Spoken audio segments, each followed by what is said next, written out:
Oppo है ना? जब माइक म्यूट हो जाएंगे सबके तो बता देना, तो मैं पढ़ाना शुरू करूंगी। तब तक मैं बिल्कुल इंटरेस्टेड नहीं हूँ किसी को भी पढ़ाने में। अरे जितेंद्र कुमार जी, आवाज जा रही हो तुम माइक म्यूट कर लो यार। सर जी क्यों डिस्टर्ब कर रहे हो आप? जितेंद्र कुमार जी, अगर आवाज जा रही हो तो माइक म्यूट कर लो यार सर जी। ये डॉक्टर हनुमंत कौन है, उनको भी बोलिए माइक म्यूट करने को। इन लोग को बेसिक मैनर्स नहीं है। हनुमंत जी, आप भी माइक ओपन करके रखे हैं सर। आप भी माइक यो फोन ऑडियो यो है। माइक बंद कर दीजिए प्लीज, जिसका माइक ओपन है प्लीज बंद कर। मैम जितेंद्र जी को रिमूव कर दीजिए। मैम जितेंद्र जी को रिमूव कर दीजिए, वो सुन नहीं रहे आवाज। ओ ये तो मैं चालू करूं। मेरा मैम तो इतना मेंटल बना दिया है।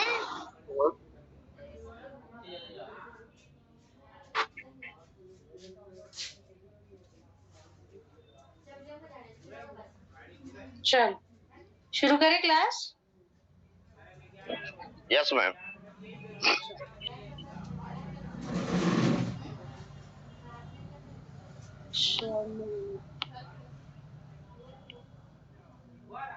एक मिनट, स्क्रीन शेयर कर रही हूँ। आवाज आ रही है ना सबको? जी मैम। अच्छा, यस मैम। हमने पिछली क्लास में क्या क्या पढ़ा था कि व्हाइट डिस्चार्ज जो होता है वो फिजियोलॉजिकल हो सकता है, मतलब नॉर्मल हो सकता है, और हमने पढ़ा था कि वो पैथोलॉजिकल हो सकता है, अब नॉर्मल हो सकता है। ठीक है, फिजियोलॉजिकल का क्या कारण होता है हमने वो डिस्कस किया था। पैथोलॉजिकल में क्या क्या कारण हो सकते हैं, इन्फेक्शन के कारण जो कारण होते हैं वो पढ़े थे, जो नॉन इन्फेक्टिव कॉजेज थे हमने वो पढ़े थे। ठीक है, फिर हमें क्या क्या हिस्ट्री लेनी है, ठीक है, क्या क्या एग्जामिनेशन करना है वो सब हमने पढ़ा। अब हम इंडिविजुअल कॉज के ऊपर डिस्कस करेंगे। तो सबसे पहले हम पढ़ेंगे बैक्टीरियल वेजिनोसिस के बारे में। तो बैक्टीरियल वेजिनोसिस नाम में ही है, वेजाइना का इन्फेक्शन है वेजिनोसिस, ठीक है, और बैक्टीरियल है, मतलब इसमें बैक्टीरिया है, तो नाम से ही पता चल रहा है कि ये एक बैक्टीरियल इन्फेक्शन है। अब बैक्टीरियल वेजिनोसिस में क्या होता है, दिस इज पॉलीमाइक्रोबियल। पॉली का मतलब ज्यादा और माइक्रोबियल मतलब माइक्रो ऑर्गेनिजम्स। पॉलीमाइक्रोबियल मतलब बहुत सारे माइक्रो ऑर्गेनिजम्स इस बीमारी का कारण होते हैं। जिसका माइक ऑन है प्लीज बंद करो। ठीक है, पॉलीमाइक्रोबियल बीमारी है। इसमें जो नॉर्मल वेजाइना में जो बैक्टीरिया होते हैं जैसे कि लैक्टोबैसिलस, बदतमीजी की ना लेवल हो रही है यहाँ पे। किसका माइक ऑन है? कृष्ण कुमारी पटेल, माइक ऑफ करो, आप हमको पढ़ने दो। हद मचा रखी है यार, कितने बदतमीज लोग हो।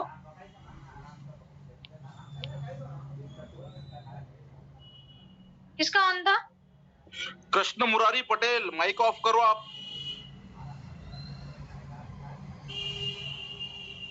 बेवकूफपंती मचा रखी है सर ने। चल, स्क्रीन दिख रही है? Yes ma'am.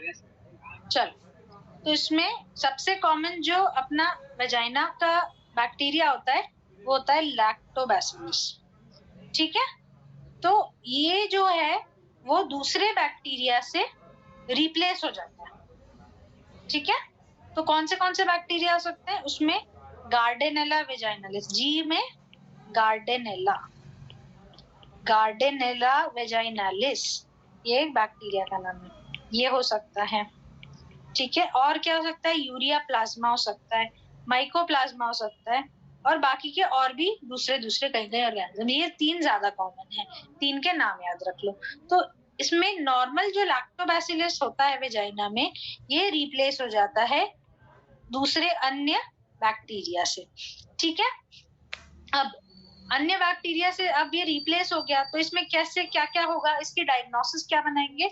तो ये एक क्राइटेरिया है जो बहुत इंपॉर्टेंट क्राइटेरिया है, हमारे तो हर एग्जाम में पूछते थे, एमसेल्स क्राइटेरिया।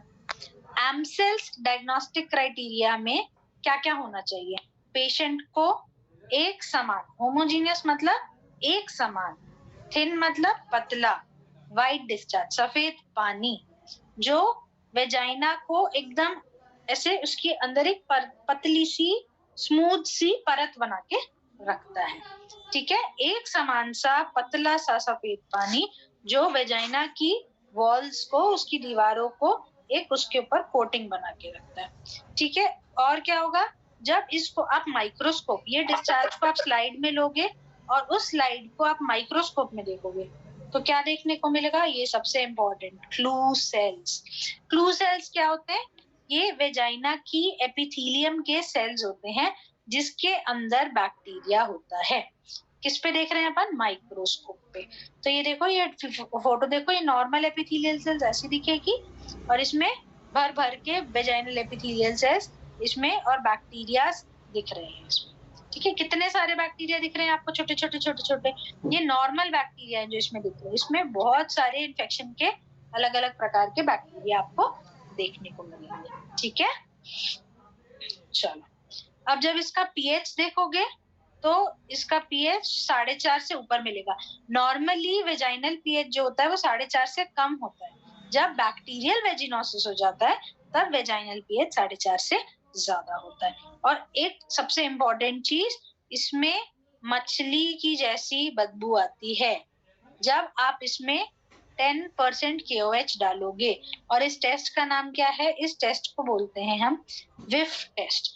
तो वेजाइनोसिस में सबसे इम्पोर्टेंट है एमसेल्स क्राइटेरिया, जिसके अंदर क्या क्या आता है? नंबर 1 ये, नंबर 2 क्लू सेल्स और 3, 4। और इसमें विफ टेस्ट बहुत बहुत इम्पोर्टेंट है, दिस इज वेरी इम्पोर्टेंट।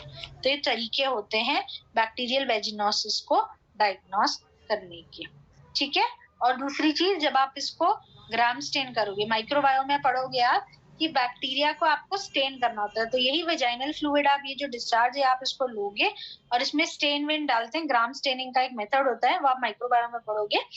तो वो जब उसमें डालोगे तो आपको ये अलग अलग प्रकार के बैक्टीरिया इसमें स्लाइड पे माइक्रोस्कोप के अंदर देखने को मिलेंगे। ये गोल्ड स्टैंडर्ड है, ठीक है। चलो, अब अगली बीमारी क्या आती है? वल्वोवेजाइनल कैंडिडियासिस, ठीक है। इसमें ये क्या है? वो बैक्टीरिया का इन्फेक्शन था। This is a fungal infection. इसमें फंगस है, कैंडिडा। कौन सी? कैंडिडा। कैंडिडा सबसे इम्पोर्टेंट, सबसे कॉमन कौन सी होती है? Candida albicans. उसके अलावा नॉन एल्बिकेंस कैंडिडा भी होता है, लेकिन सबसे ज्यादा कॉमन होती है Candida albicans. Non albicans candidiasis भी होता है, 2 तरह के होते हैं, ठीक है। चलो, अब इसको इनने क्या किया? इसको इनने 2 प्रकार में, 2 अलग अलग तरह से डिवाइड कर दिया। एक अनकॉम्प्लिकेटेड, जो कभी कभी जिसमें ज्यादा कोई कॉम्प्लिकेशन नहीं है, और एक होता है कॉम्प्लिकेटेड, ठीक है। अब अनकॉम्प्लिकेटेड में क्या होता है? ये कभी कभी आएगी। इनफ्रीक्वेंट, इनफ्रीक्वेंट मतलब साल, 2 साल, 4 साल, 6 साल में कभी किसी को 1 बार हो गई या 2 बार हो गई, ठीक है। ये माइल्ड मतलब मामूली सी या मामूली से थोड़ी सी ऊपर, ऐसी वाली बीमारी है। माइल्ड टू मॉडरेट डिजीज है। जैसे अपन माइल्ड टू मॉडरेट अनीमिया पढ़ते हैं ना, ऐसे माइल्ड टू मॉडरेट डिजीज है। मोस्टली किससे होती है? कैंडिडा एल्बिकेंस, ठीक है। और ये किसमें ज्यादा देखने को मिलती है? Non immuno compromise. Non immuno, देखो इम्यूनो कॉम्प्रोमाइज नाम में है।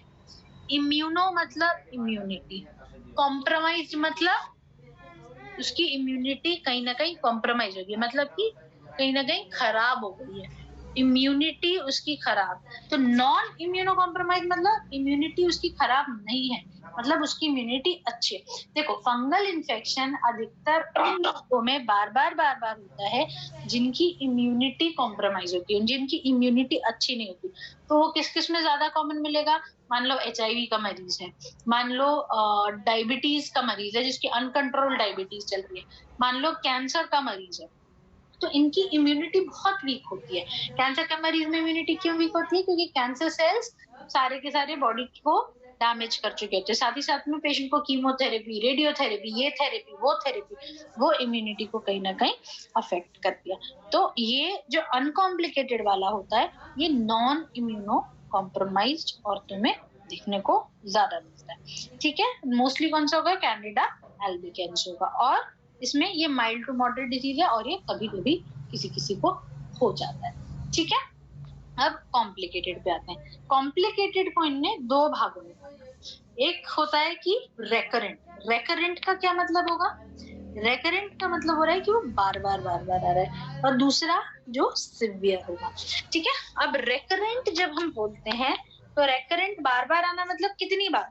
तो 4 एपिसोड्स आ रहे हैं या 4 से ज्यादा आ रहे हैं एक साथ। 4 या 4 से अधिक बार एक महिला को वल्वोवैजाइनल कैंडिडियासिस एक साल में हो रहा है, this is known as recurrent vulvo. VVC is vulvovaginal candidiasis. ठीक है, अब सिवियर में क्या होगा?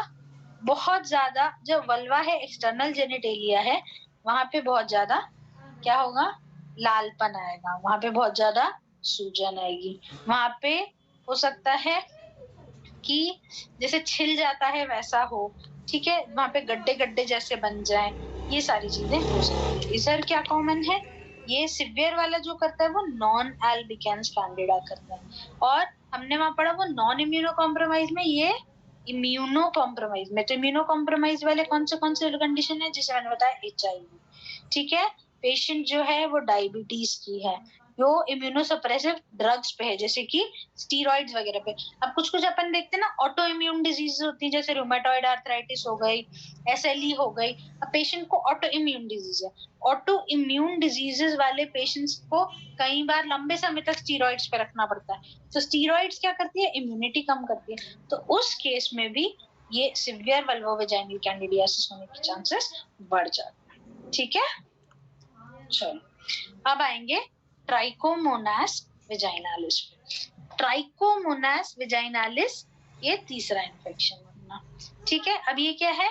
ये एक सेक्सुअली ट्रांसमिटेड डिजीज है, ये सेक्स से होने वाली डिजीज है। ठीक है, तो अगर एक महिला जिसको ट्राइकोमोनास वेजाइनालिस है, या जिसको हम क्या बोलते हैं? ट्राइकोमोनियासिस बीमारी, ये ऑर्गेनिज्म, इसको बोलते हैं ट्राइकोमोनियासिस भी बोलते हैं। ठीक है, तो ये अगर महिला को है तो पति को स्क्रीन करना पड़ेगा, पति को है तो महिला को स्क्रीन करना पड़ेगा, क्योंकि एक से दूसरे को होने की पूरी संभावना है। ठीक है, चलो अब तीनों को डिफरेंशिएट कैसे करेंगे? ठीक है, ये डब्बा जो है इसका स्क्रीनशॉट ले लो, लेके मुझे बताओ।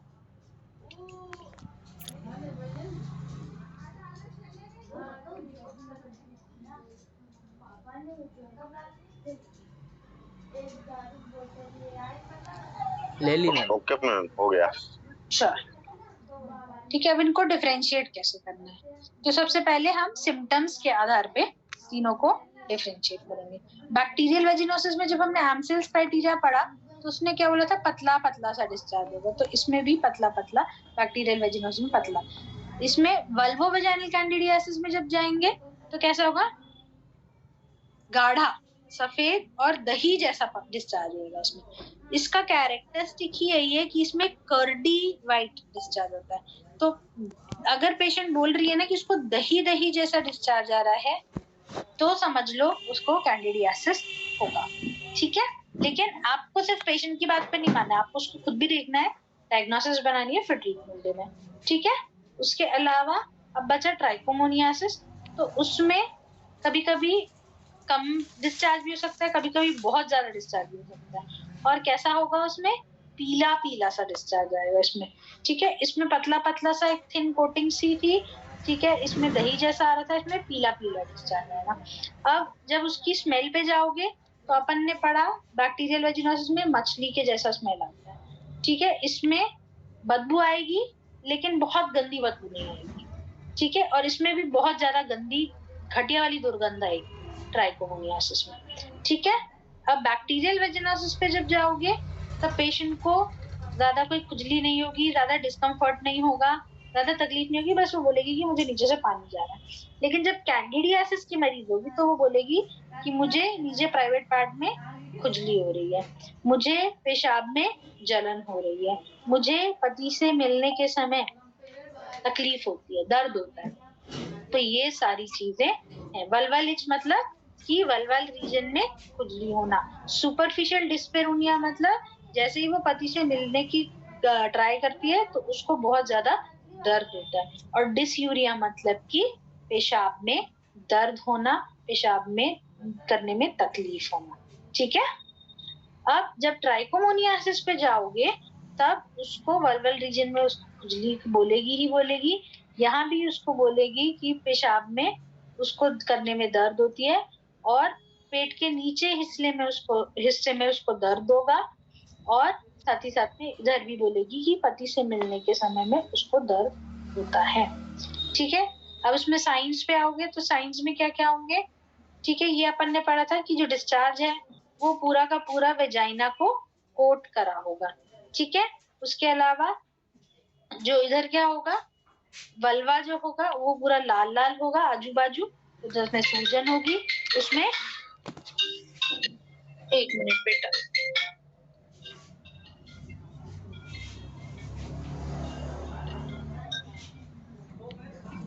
Yes ma'am.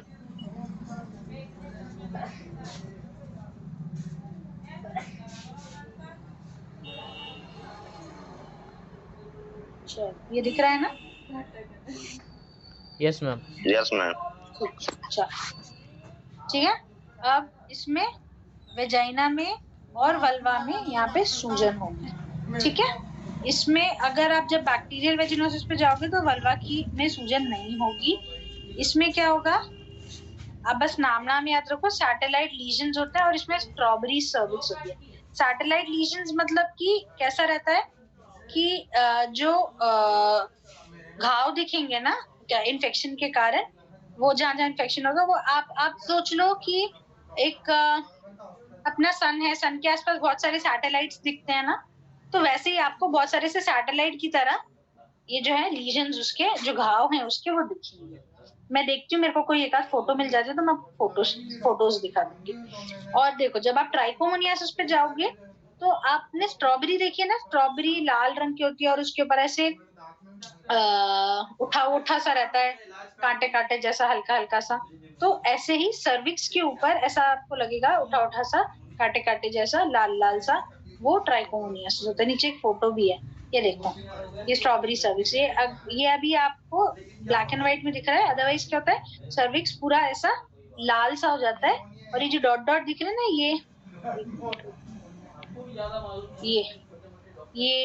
ये पूरे ऐसे स्ट्रॉबेरी के दाने ऊपर जो दाने दाने जैसा रहता है ना, वैसा दिखता है। तो इसीलिए हम इसको क्या बोलते हैं, स्ट्रॉबेरी सर्विक्स। जब उसको माइक्रोस्कोप पे जब आप इसका पीएच देखोगे तो अपन ने बैक्टीरियल वेजिनोसिस में डिस्कस किया 4.5 से ऊपर होता है। कैंडिडियासिस में पीएच बढ़ता नहीं है, वो 4.5 से कम ही रहता है। और ट्राइकोमोनियासिस में भी पीएच बढ़ जाता है, ठीक है। माइक्रोस्कोपी में इसमें क्लू सेल्स दिखेंगे और इसमें ईस्ट दिखेंगी, और ईस्ट के सूडोहाइफे, मतलब जैसे ऐसे ईस्ट दिख रही है ना, तो इसके जो ब्रांचिंग और सब होती है वैसा कुछ आपको देखने को, ठीक है। इतना समझ आ गया? किसी को कुछ डाउट तो पहले पूछ लो, फिर आगे बढ़े। मैम आपने लैक्टोबैसिलस का बताया ना इन्फेक्शन को, बैक्टीरियल नहीं, लैक्टोबैसिलस बेटा is a normal micro organism. आपके मेरे हर औरत के वेजाइना में लैक्टोबैसिलस नॉर्मली होता ही है, ठीक है, वो नॉर्मल है। लेकिन अगर वो लैक्टोबैसिलस की जगह कोई दूसरे बैक्टीरिया ले ले, जैसे कि ये गार्डेनेला वेजाइनालिस ने ले ली, ठीक है, या फिर यूरिया प्लाज्मा ने ले ली, माइकोप्लाज्मा ने ले ली, या किसी बहुत सारे दूसरे माइक्रो ऑर्गेनिज्म ने ले ली, तो उसको हम बोलते हैं बैक्टीरियल वेजिनोसिस। समझे? लैक्टोबैसिलस इज नॉर्मल, ये नॉर्मल है, ये एकदम नॉर्मल है, ये सब में होता है, सारी महिलाओं में। अगर इसकी जगह ये कम होते गए और इन सब ने अपनी जगह बना ली, तो that is known as bacterial vaginosis. ठीक है। मैम ट्राइकोनोमा वैजिनोसिस तो बैक्टीरिया इन्फेक्शन है क्या कुछ दूसरा इन्फेक्शन है? ट्राइकोमोनियासिस बेटा पहले कहते थे कि ये बैक्टीरियल है, लेकिन आजकल सब कहते हैं ये प्रोटोजोअल इन्फेक्शन। तो हर किताब में थोड़ा अलग अलग देखा है, मोस्टली ये प्रोटोजोअल है।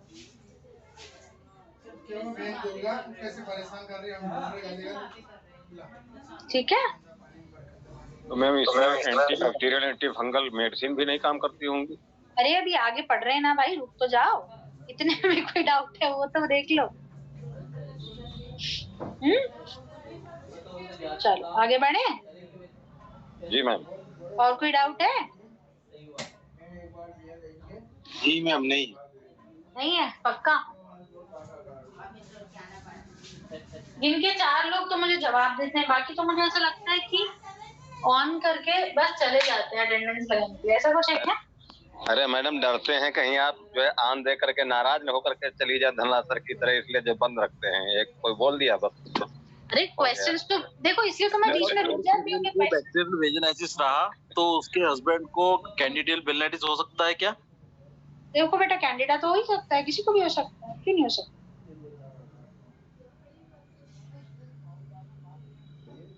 Okay thank you madam. Ma'am Candida जो है वो फंगल इन्फेक्शन है क्या मैम? कैंडिडा बेटा fungal infection. Ma'am diabetic patient में कौन सा इन्फेक्शन ज्यादा होता है? इसमें बेटा जैसे डायबिटिक पेशेंट है तो बैक्टीरियल होगा या फिर ट्राइकोमोनास, कौन सा इन्फेक्शन ज्यादा होगा? कैंडिडा सबसे ज्यादा कॉमन है डायबिटीज में। जी मैम। कैंडिडा सबसे ज्यादा कॉमन है। Yes ma'am. देखो फंगल इन्फेक्ट, देख डायबिटीज क्या होती है, मोस्टली अनकंट्रोल डायबिटीज एक इम्यूनो कॉम्प्रोमाइज स्टेट है। तो जब किसी भी इंसान को कोई भी इम्यूनो कॉम्प्रोमाइज स्टेट में जाता है तो फंगल इन्फेक्शन से हमारी बॉडी बहुत अच्छा फाइट कर लेती है। लेकिन जब हमारी इम्यूनिटी कम होती है तो फंगस मोस्टली क्या होता है, वो अपॉर्चुनिस्टिक इन्फेक्शन होता है। अपॉर्चुनिस्टिक मतलब कि मौका परस्त, ऐसा समझ लो कि अब इस इंसान की इम्यूनिटी खत्म हुई, इन्हें मौका मिला कि हाँ अब इंसान तो लड़ नहीं पाएगा, उसकी इम्यूनिटी तो मेरे से लड़ नहीं पाएगी, तो वो अटैक करेंगे और फटाफट उनका। नहीं तो हमारी इम्यूनिटी इतनी स्ट्रांग होती है कि वो इन सब इन्फेक्शन से लड़के फाइट करके उनको होने ही नहीं देती। ठीक है। मतलब हमें बहुत सारी चीजें ऐसी होती है जो हमारे अंदर चल रही होती है, हमें पता भी नहीं होता है, क्योंकि हमारी बॉडी इस तरह से डिजाइन्ड है। ठीक। तो इसीलिए हमेशा अपने का ध्यान रखो, अपने हेल्थ का ध्यान रखो, एक्सरसाइज करो, क्योंकि ये सारी चीजें, अच्छा खाओ, अच्छा सो, अच्छे टाइम से सो, टाइम से को, क्योंकि ये सारी आपकी हेल्दी लाइफस्टाइल होती है जो आपकी इम्यूनिटी को हमेशा स्ट्रांग रखती है। अगर आप हमेशा जंक खाओगे, ठीक है, दिन भर घर में पड़े रहोगे, एक्सरसाइज बिल्कुल नहीं करोगे, तो आपकी इम्यूनिटी जो है वो वीक होती जाती है, क्योंकि ये सारी चीजें आपके बॉडी को नुकसान पहुंचा रही है। लेकिन जब आप हेल्दी लाइफस्टाइल की तरफ जाते हो तो ये आपकी इम्यूनिटी को हमेशा बूस्ट करती है। आप लोगों को देखते हो कि 60 साल के, 70 साल के, लेकिन एकदम फिट है, और कुछ 60 साल के, 70 साल के ऐसे कि वो अपना बस रूम से वॉशरूम जाते हैं, वॉशरूम से रूम तक आते हैं, इतनी बुरी हालत होती है। क्यों? क्योंकि जब आप हेल्दी लाइफस्टाइल अपनाते हो तो आपकी इम्यूनिटी स्ट्रांग होती है, आप एकदम बढ़िया रहते हो। लेकिन जब आपने ज्यादा ना एक्सरसाइज की, ना हेल्थ का ध्यान रखा, तो आपकी इम्यूनिटी वीक है, तो आपको बहुत सारी बीमारियां भी आ जाती हैं इस केस में। ठीक है। उससे मोटापा आता है, हाइपरटेंशन आता है, डायबिटीज आता है, हार्ट की प्रॉब्लम्स आ जाती हैं। फिर कुछ नहीं करते, हजारों सर्जरीज होती हैं, ये होता है, वो होता है, किसी को लकवा मार जाता है, किसी को कुछ हो जाता है। तो आप सबके लिए भी एक मैसेज है, आप जितने पेशेंट्स देख रहे हो उन सबके लिए भी मैसेज है कि हमेशा एक हेल्दी लाइफस्टाइल मेंटेन करना जरूरी है। उससे ना ही केवल आप सिर्फ इन सब बीमारियों से बचते हो, आपकी इम्यूनिटी स्ट्रांग रहती है और आप अपॉर्चुनिस्टिक बीमारियों से भी और ज्यादा बचते हो। ठीक है। चलो आगे बढ़े। चैट बॉक्स में जी मैम। आप इसमें कोई एज का फैक्टर वगैरह है कि 25 ईयर के बाद या 35 ईयर के बाद, ये कभी बता सकता है ये इन्फेक्शंस? हाँ जी नहीं, कभी भी हो सकता है। और देखो अगर डायबिटिक है वो सब है तो उन सब में तो वैसे भी ज्यादा एज का इतना कोई फैक्टर नहीं है। और स्पेशली जो अपने वो पढ़ा ट्राइकोमोनियासिस, वो सेक्सुअली ट्रांसमिटेड इन्फेक्शन है। तो जो भी सेक्सुअली ट्रांसमिटेड इन्फेक्शन होते हैं वो उन सब में ज्यादा कॉमन होते हैं जिनका या तो मल्टीपल उनके सेक्स पार्टनर्स हो, ठीक है, या फिर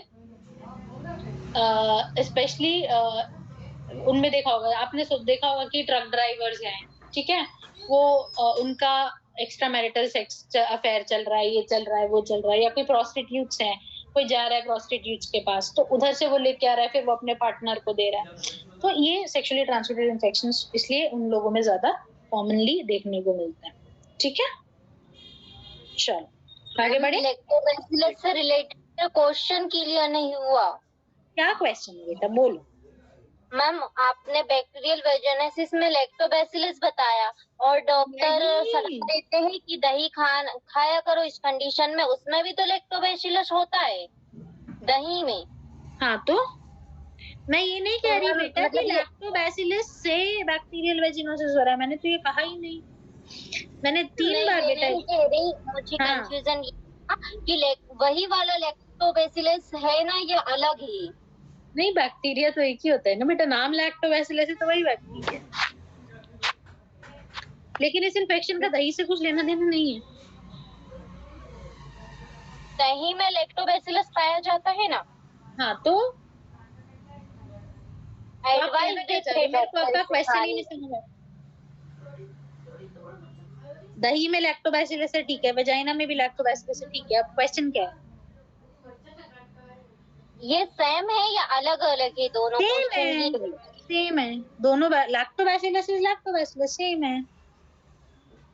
थैंक तो यू। अब क्या क्वेश्चन नहीं, अब क्या क्वेश्चन है, इसके अलावा भी कोई क्वेश्चन है क्या? एक्चुअली कंफ्यूजन था कि ये वही वाला लैक्टोबैसिलस है या अलग है। वही है। तो अब तुझे ये तो नहीं लग रहा कि दही खाने से लैक्टोबैसिलस आता है हमारे शरीर में? नो मैम, एक्चुअली एडवाइस देते डॉक्टर वजाइनल डिस्चार्ज में दही खाने के लिए। ऐसा कुछ वो नहीं है कि वजाइनल डिस्चार्ज में दही खाने के लिए। लैक्टोबैसिलस ठीक है, वो तो ब्लड स्ट्रीम से आ जाएगा, लेकिन कोई एक स्पेसिफिक आपको ये दही खाओ ऐसी एडवाइस नहीं मिलनी होती है। बोल सकते हो, कुछ फर्क नहीं पड़ेगा, लेकिन मतलब ना इससे नुकसान होगा ना इससे बेटर कुछ होगा, मतलब कुछ अच्छा भी नहीं होगा। तो आप वैसे इन जनरल बोल सकते हो कि हाँ दही खा लो करके, दैट इज डिफरेंट, क्योंकि सारा कुछ अब पेट में जा रहा है ना बेटा, वजाइना में मांस थोड़ी जा रहा है, ठीक है। चलो thank you ma'am. Ma'am digestion के लिए अच्छा होता है ना दही? हाँ बिल्कुल अच्छा होता है, यस। रोज खाना चाहिए 1 कटोरी दही। चलो अब कॉम्प्लिकेशंस पे आते हैं, ठीक है। ये इन्फेक्शंस हैं तो इन्फेक्शन के कारण कुछ ना कुछ कॉम्प्लिकेशन तो हो रहा होगा। तो क्या क्या हो रहा है, देखो, जब किसी को बैक्टीरियल वेजिनोसिस है तो उसको अबॉर्शन के चांसेस बढ़ जाते हैं समय से पहले, प्री टर्म डिलीवरी, समय से पहले, मतलब पूरे 9 महीने होने से पहले ही डिलीवरी का खतरा हो जाता है, ठीक है। अब अगर अबॉर्शन हुआ तो अबॉर्शन के बाद क्या हो सकता है, एंडोमेट्रियम जो होती है अपने यूट्रस की जो अंदर की लेयर होती है उसमें इन्फेक्शन के चांसेस बढ़ जाते हैं, ठीक है। मान लो एक पेशेंट थी, उसको बैक्टीरियल वेजिनोसिस था, आपने उसको ट्रीट नहीं किया और पेशेंट को की हिस्टेरेक्टमी कर दी, ठीक है। तो हिस्टेरेक्टमी के बाद जो वेजाइना रहता है वहां पे इन्फेक्शन, पोस्ट हिस्टेरेक्टमी वेजाइनल कफ इन्फेक्शन, ठीक है। इन लोगों में और क्या कॉमन हो जाता है, दूसरे सेक्सुअली ट्रांसमिटेड इन्फेक्शन होने का चांस बढ़ जाता है, जैसे कि जेनाइटल हर्पीस, HIV, इनका चांस बढ़ जाता है, ठीक है।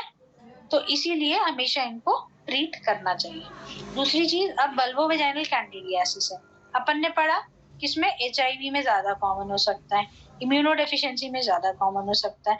तो अगर ये किसी नॉन इम्यूनो कॉम्प्रोमाइज्ड में है तो उसका थोड़े दिन का ट्रीटमेंट दोगे ठीक हो जाएगी, लेकिन अगर इम्यूनो कॉम्प्रोमाइज्ड इंसान है तो वो बार बार होगी, तो इसलिए उनको लंबे समय तक आपको ट्रीटमेंट देना पड़ेगा, ठीक है। क्योंकि अगर HIV है, इम्यूनिटी कॉम्प्रोमाइज है, तो लंबे समय तक तो देना पड़ेगा। अगर थोड़े समय तक दोगे तो बार इन्फेक्शन फिर से हो जाएगा, ठीक है। दूसरी चीज, ट्राइकोमोनियासिस पे आ जाएंगे।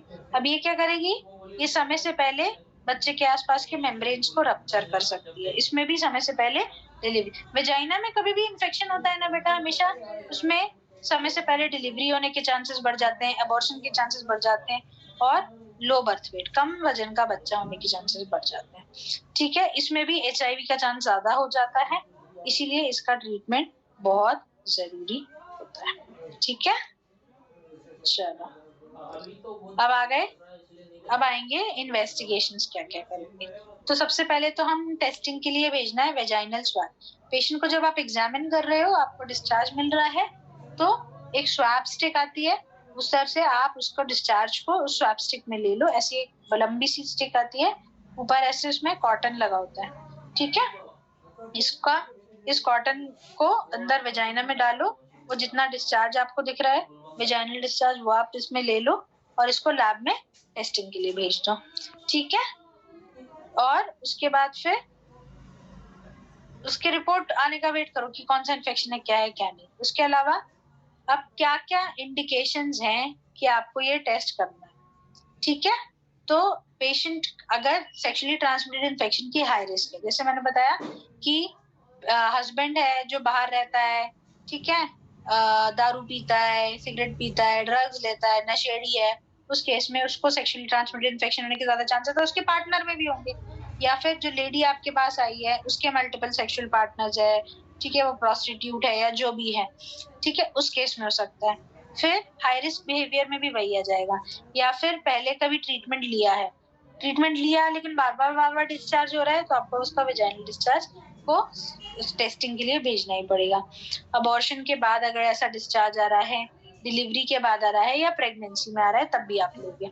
ठीक है, अगर इंट्रायूट्राइन डिवाइस अभी इंसर्ट किया, तो इंट्रायूट्राइन डिवाइस क्या होती है, कॉपर टी वगैरह, ठीक है, वो आपने रिसेंटली अगर इंसर्ट किया है, तो कभी कभी क्या करते हैं लोग, ढंग से प्रॉपर एसेप्टिक प्रिकॉशंस, जो प्रॉपर साफ सफाई रखनी होती है, उसका यूज नहीं करते हैं और डायरेक्ट कॉपर टी ऐसे ही डाल देते हैं, तो उसमें इन्फेक्शन होने के चांसेस रहते हैं। ठीक है, पेशेंट को पीआईडी की अगर साइंस एंड सिम्टम्स है, पीआईडी पे मैं अभी जाऊंगी, ये सारे थोड़े टॉपिक्स खत्म कर लो, फिर अपन पीआईडी भी पढ़ेंगे। ठीक है, उस केस में भी आप डिस्चार्ज लोगे, स्वैब लोगे, टेस्ट के लिए भेजोगे। डायग्नोसिस समझ नहीं आ रही क्या है, और अगर पेशेंट बोलती है मैडम आप मेरा डिस्चार्ज को टेस्टिंग के लिए भेज दो, तो आप भेज दोगे। ठीक है, और सर्वाइकल स्क्रीनिंग क्या होता है, सर्वाइकल स्क्रीनिंग में हम पैप स्मीयर लेते हैं। ठीक है, उसमें एक ऐसा स्पैचुला होता है, ऐसा लकड़ी का, ठीक है, ये वाले एंड को हम अंदर घुसाते हैं, ये वाले एंड को, और फिर सर्विक्स में से जो डिस्चार्ज होता है वो लेते हैं और उसको टेस्टिंग के लिए भेजते हैं। उसमें हम माइक्रोस्कोप में देखते हैं सेल्स उसके कैसे।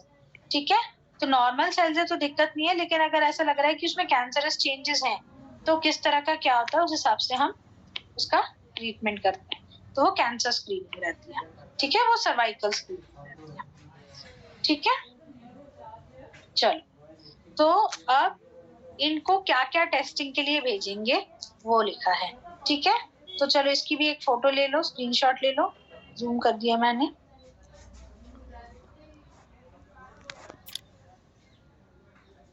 हो जाए तो बताओ। यस मैम, हो गया। चलो, ठीक है, तो बैक्टीरियल वेजिनोसिस में हाई वेजाइनल मतलब वेजाइना के जितने अंदर तक आप उसको स्वास्टिक को लेके जा सको वहां तक लेके जाओगे, वहां से डिस्चार्ज कलेक्ट करोगे।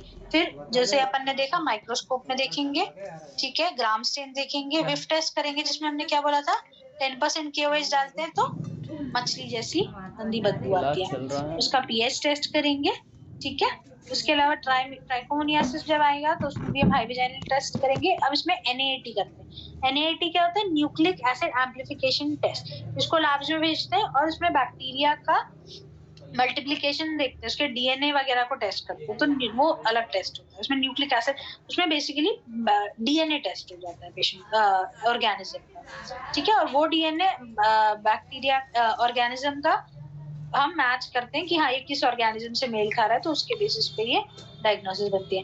कैंडिडा में हम माइक्रोस्कोप में देखेंगे तो हमें हाइफे वगैरह देखने मिलेंगे, ग्राम स्टेन करेंगे और कल्चर करेंगे। ठीक है, क्लमाइडिया में एंडोसर्वाइकल, सर्विक्स के अंदर का स्वाब ले रहे हैं, ऐसे ही गोनोरिया में भी एंडोसर्वाइकल स्वाब लेंगे और इसमें भी न्यूक्लिक एसिड एम्प्लीफिकेशन टेस्ट के लिए उसको भेजेंगे। ठीक है, आ गया समझ इतना? सर्वाइकल स्वैब कैसे लेंगे? ये देखो, ये तुम्हारा यूट्रस है, ये तुम्हारा सर्विक्स है, तो एंडोसर्वाइकल स्वाब लेने के लिए एक साइटो ब्रश आता है, इसमें ना ऐसे आपने देखा वो बॉटल साफ करने वाले ब्रश देखे हैं, ऐसे ऐसे होते हैं ना। Yes ma'am, brush. हाँ, बस उसका एक आप समझ लो कि छोटा वर्जन है, जो अपनी रिफिल होती है ना, पेन की रिफिल, हाँ उतना पतला सा ये रहता है डंडा, और उसके आजू बाजू ना ऐसे ऐसे ऐसे ये ब्रिसल्स रहते हैं। तो आप इसको टेस्ट करोगे और इसको अंदर डालोगे, और ये इसको ऐसे पूरा घुमा के अंदर ही अंदर, जैसे अपन बॉटल साफ करने के लिए ब्रश पूरा घुमाते हैं ना अच्छे से, ऐसे ही इस ब्रश को घुमाओगे और इसको फिर स्लाइड पे लोगे, और स्लाइड से के बाद फिर इसको टेस्टिंग के लिए भेज दोगे। ठीक है मैम, सर्विक्स तो बंद रहती है, फिर कैसे? तो सर्विक्स बंद है ना, देखो आपका एक इधर पे ये आपका पूरा सर्विक्स है, ये इंटरनल लॉस है, ये एक्सटर्नल लॉस है। तो एंडो सर्विक्स मतलब आपको इन दोनों के बीच का बोलेंगे, और इतना पतला इतना छोटा स्वाब होता है वो आराम से घुस जाता है। आपको इसके अंदर नहीं जाना है, इधर तक ही करना, इतना एरिया जो है ना ये वाला, इतने एरिया से आपको स्वाब लेना है, और इधर इतना पतला छोटा सा ब्रश आराम से चलना। ठीक है, किसी को ट्रेनिंग ना मेरे पास, मेरे अंडर आके थोड़े दिन ट्रेनिंग ले लेना, मैं सबसे पहले। ठीक है, okay ma'am, thank you ma'am. चल आगे इतना समझ। Yes ma'am. ट्रीटमेंट पे अपन कल आएंगे, अभी इतने में कुछ पूछना है तो पूछो, क्योंकि ट्रीटमेंट में थोड़ा टाइम लगेगा, और ये सिंड्रोमिक मैनेजमेंट मुझे आप लोग को पढ़ानी है, तो इसमें थोड़ा सा टाइम लगेगा। इतने में कोई डाउट है तो पूछो।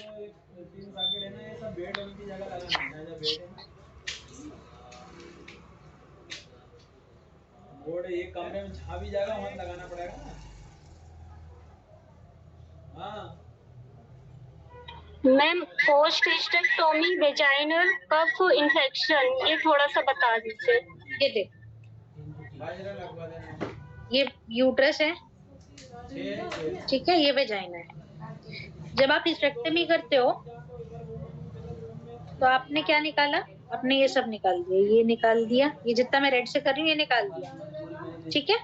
और जो ये वेजाइना है, ये वेजाइना तो ऐसी है ना, यहाँ पे, ठीक है, ये पूरा निकाल दिया। अब बचा क्या, ये इतना वेजाइना बचा बस, ठीक है, ये वेजाइना है, तो आप इसको सिल देते हो, ठीक है, यहाँ सिल दिया, ये सिला हुआ है, तो ये वेजाइना का कफ है, इसमें इन्फेक्शन, समझ गए? Yes ma'am. ये है पोस्ट हिस्टेक्टोमी वेजाइनल कफ इन्फेक्शन। ठीक, okay ma'am, thank you ma'am. Okay, और कुछ पूछना है? मैडम वो कॉम्प्लिकेशन का स्क्रीनशॉट लेना है। ले लो, मैं ये भेज दूंगी आपको, वैसे आपको लेना है कर ले सकते। स्क्रीनशॉट्स जो है हर टॉपिक के एक साथ एक अलग फोल्डर बनाओ और उसमें सेव करो। एक साथ सारे रखोगे ना तो कंफ्यूज हो जाओगे, एंड में पढ़ने के टाइम पे कुछ मिलेगा नहीं। या फिर स्क्रीनशॉट लेके उसी दिन घर में बैठ के उससे नोट्स बना लो, ठीक है? हाँ हेलो मैडम। हाँ बोलिए। इसका हिंदी मीडियम का कोई बुक होगा तो ढूंढना मार्केट में, फिर बताना बेटा। खरीदेंगे। तो मेरे पास हिंदी मीडियम का कोई स्रोत नहीं है, ना ढूंढ पाऊंगी मैं। आप लोग ढूंढ लो, मिल जाए तो बहुत बढ़िया है। नहीं मान लो आप टचिंग में, मैं अलग अलग आर्टिकल से यहाँ वहाँ से आपको पढ़ाती हूँ, ताकि आपको शॉर्ट में जितना अच्छे से समझा पाऊँ वो समझाना चाहती हूँ। तो हम लोग समझ रहे हैं, बाकी कभी और कॉल को देखना है, इसलिए रख लेंगे, पुस्तक मिलेगा मार्केट में। तो देखो बेटा, पुस्तक तो या तो आप पता करो किसी से कुछ मिले, या फिर गूगल करो कुछ मिल जाए हिंदी में। तो नहीं वो गूगल में फंसे हैं। अरे काली चाय भी इसके लिए आप ही को मेहनत करनी पड़ेगी, मैं सिर्फ पढ़ाने तक की मेहनत कर सकती हूँ, ढूंढना ढांढना। नहीं मान लो कहीं आपको जानकारी होगा तो राइटर का नहीं है क्या बेटा? दिन भर सारा गाना बजा, सुबह से ही गैस खत्म। बुक में इतने अच्छे से नहीं है मैम। हाँ, आपकी बुक में इतने अच्छे से नहीं है, इसीलिए तो मैं ये सब आपको इंग्लिश में है लेकिन मैं हिंदी में एक्सप्लेन करती हूँ, ताकि आप पढ़ते पढ़ते मेरे साथ में सुनते सुनते आप ये सब लिख लो।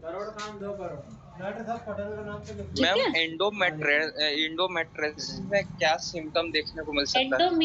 जब मैं ये पीआईडी पढ़ाऊंगी ना तो मैं एंडोमेट्राइटिस को भी आऊंगी, चिंता मत करो। ठीक है, और कुछ? मैम व्हाट्सएप में सेंड करेंगे तो हाँ मैं कर दूंगी, ट्रांसलेटर है ना? हाँ कर दूंगी। यदि मेरा पॉसिबल होता होगा तो पर डे क्लास लेंगे 4:30 से 5:30। तुम लोग कहाँ गए? और डेली का जैसा होगा मैं बता दिया करूंगी। आज मेरे पास टाइम था, कल भी मोस्ट प्रोबेबली अगर टाइम रहा तो 4:30 पर अपन क्लास ले लेंगे। ठीक है, मैं मैसेज भिजवा दूंगी। हाँ ठीक है जी मैम, मेरा एक रिक्वेस्ट है कि पहले पढ़ा रहे तो समझ में नहीं आ रहा था, अभी पढ़ा रहे हैं मैम सब समझ में आ रहा है। थोड़ा सा पिछला भी रिवाइज कराएंगे। हाँ, जब अपने सारे टॉपिक्स खत्म हो जाएंगे तो अपन वापस डबल से पढ़ेंगे, चिंता मत करो। अभी तो असल में क्या जब चित्र बनाते हैं ना तो और जल्दी समझ में आता है। क्या जी नीचे में चित्र बनाते हैं तो अच्छे से समझ में आता है। काइसेस पढ़ाते हैं तो डायग्राम बना के अच्छा इसीलिए मैं भी आप लोगों को कुछ फोटोज दिखा देती हूँ, कुछ डायग्राम बना के बता देती हूँ ताकि पहले समझ जाते हैं। हाँ, पहले क्या था कि पहले अपने पास ये सब कैसे कनेक्ट करना है वो सब समझ आया नहीं, तो अपन को 15-20 दिन तो ऐसे ही निकल गए। अपन उसके बाद से तो ऐसे ही पढ़ रहे हैं, है ना? नहीं, हम लोग समझ तो रहे हैं, अच्छे से समझ रहे हैं, ऐसी कोई बात नहीं है। ठीक है मैम मैंने 30 मिनट क्लास होने के बाद ज्वाइन किया, लेकिन जितना मतलब ज्वाइन किया तुरंत मेरे को समझ में आया, सिर्फ फिगर बनाने के वजह से, मतलब पूछने की जरूरत नहीं पड़ा, उसका पहले ही समझ में आ जाते। Thank you ma'am. क्या बात। घर पे लेकिन पढ़ना है सबको, है ना? फिजियोलॉजिकल डिस्चार्ज में तो कोई प्रॉब्लम नहीं है ना, वो तो नॉर्मल है ना? वो नॉर्मल है, फिजियोलॉजिकल में कोई प्रॉब्लम नहीं, नाम ही है ना फिजियोलॉजिकल। फिजियोलॉजिकल जो भी है वो नॉर्मल है, पैथोलॉजिकल जो भी है वो बीमारी है। ठीक है, जब हम MBBS कर रहे थे तो हमारा फर्स्ट ईयर का सब्जेक्ट था फिजियोलॉजी, तो फिजियोलॉजी में बॉडी का हर एक नॉर्मल चीज पढ़ाते थे। जब हम सेकंड ईयर में आए तब आया पैथोलॉजी, तो पहले जब नॉर्मल समझोगे तभी तो अब नॉर्मल समझ पाओगे। तो यही होता है फिजियोलॉजिकल पैथोलॉजी। ठीक है, बड़ा जहर। जी मैम। फिर खत्म करें आज? Yes yes yes ma'am, okay thank you ma'am. High risk pregnancy Hindi में।